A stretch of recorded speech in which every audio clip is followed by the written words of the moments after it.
गणनायकाय गणदैवताय गणाध्यक्षाय धीमहि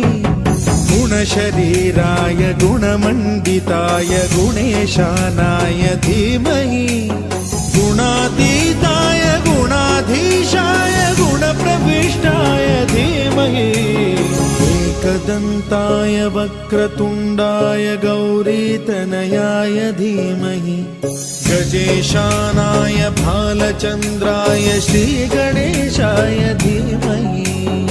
एकदन्ताय